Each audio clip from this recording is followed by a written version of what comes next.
The sun was just beginning to sink behind the mountains, painting the small town in orange and gold when the rumble of motorcycles echoed down Main Street. A dozen bikers, leather vests, roaring engines, and the unmistakable symbol of Iron Soul's MC pulled into a gas station. Their laughter loud and carefree. Among them was Ryder. The president?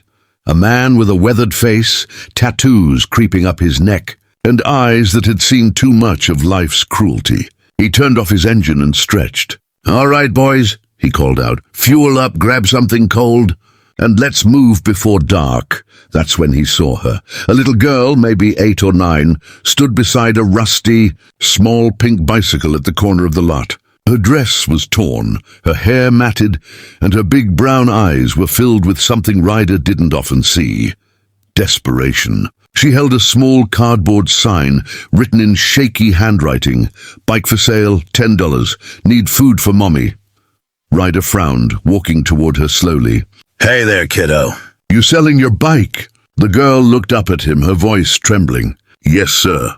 Mommy hasn't eaten in 2 days. She says I shouldn't worry, but I know she's lying. If I sell my bike, maybe I can buy her something from the store." The bikers fell silent. The laughter vanished, replaced by a heavy stillness that seemed to wrap around them. Ryder knelt down so he could meet her eyes. "What's your name, sweetheart?" "Lila," she said softly. "Lila," Ryder repeated.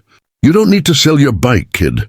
Where's your mom right now?" Lila pointed across the street to an old rundown trailer park. "We live over there.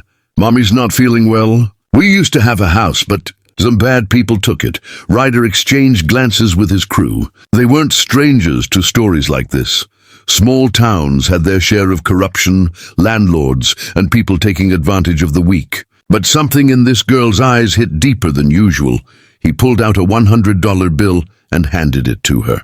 "You keep your bike, Lila. Go buy some food for you and your mom, okay?" She hesitated. "I can't take money without selling something, sir." Ryder smiled faintly. "All right, then sell me that sign of yours." "Deal?" Her lips curved into the faintest smile. "Deal?" She took the money and ran off across the street, her pink bike wobbling as she pedaled through the dust. One of the bikers, Tank, shook his head. "Damn, boss. You think she's telling the truth?" Ryder's eyes narrowed. "I think we're gonna find out." The trailer park. They followed Lila's trail across the cracked road to the faded row of trailers. The air smelled of rust and neglect. From one of the smaller units came the faint sound of coughing. Ryder approached and knocked lightly. A weak voice answered, "Who is it?" "Name's Ryder, ma'am. I just met your daughter, Lila." The door creaked open to reveal a thin woman with hollow cheeks, her eyes red from crying. She looked barely 30, but carried the exhaustion of someone twice that. Behind her, the small trailer was almost empty, just a mattress, a few canned goods, and boxes piled in the corner.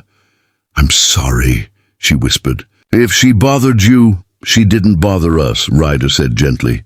"Oh, she tried to sell her bike so you could eat." Tears welled up in her eyes. "She shouldn't have done that." "I told her not to."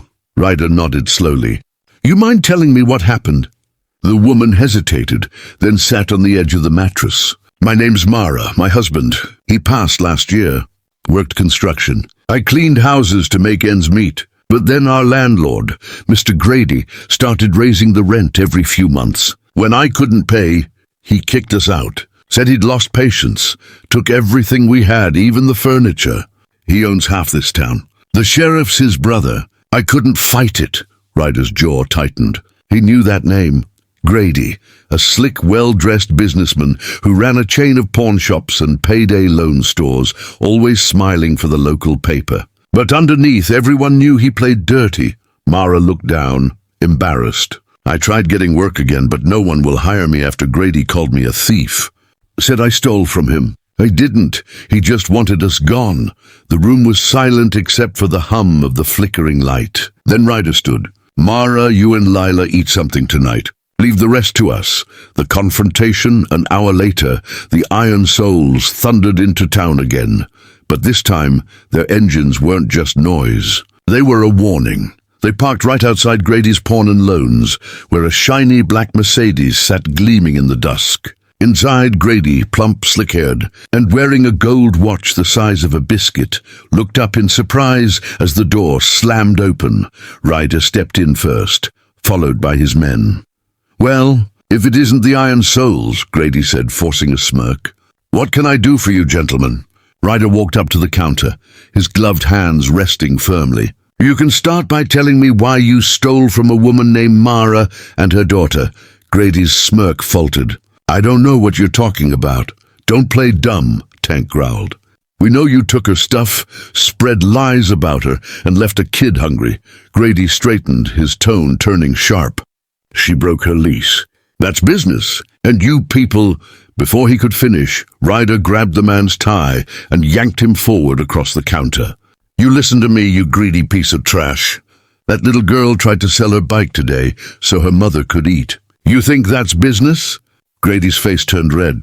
"You can't threaten me." "I'll call the sheriff." "Yeah," Ryder said coldly. "And when your brother shows up, we'll tell him the whole town's going to know what kind of man you really are." He let go, letting Grady stumble back, gasping. "Tomorrow morning, you're going to return every single thing you took from Mara. Furniture, clothes, everything. And you're going to pay back what you stole. Double. Otherwise, you won't have a store left to hide in." The bikers turned to leave, but Ryder paused at the door. "You like to call yourself a businessman, Grady? Well, consider this your final warning from people who actually remember what loyalty means." The next morning, when Mara stepped outside the next day, she froze. A pickup truck sat in front of her trailer, loaded with her old furniture, boxes, and a brand new refrigerator. A note was taped to one of the boxes, "From the Iron Souls, and a coward who decided to do the right thing for once." Inside the fridge were groceries, fresh vegetables, and a thick envelope labeled "Rent paid for 1 year." Lila's eyes filled with joy as she hugged her mom. "Mommy, look, we got everything back." Mara covered her mouth, tears streaming down her cheeks. "I don't know how to thank them." Across the street, the faint roar of motorcycles echoed again. Ryder and his men passed by slowly, giving Lila a small nod. She waved with both hands, her pink bike gleaming in the sunlight. For the first time in a long time, Mara smiled, not because life was easy, but because someone cared enough to make it right. And for Ryder, that was all the reward he needed. "Would you like me to now create YouTube title, description, SEO keywords, and high CTR hashtags for this story, like your previous ones?"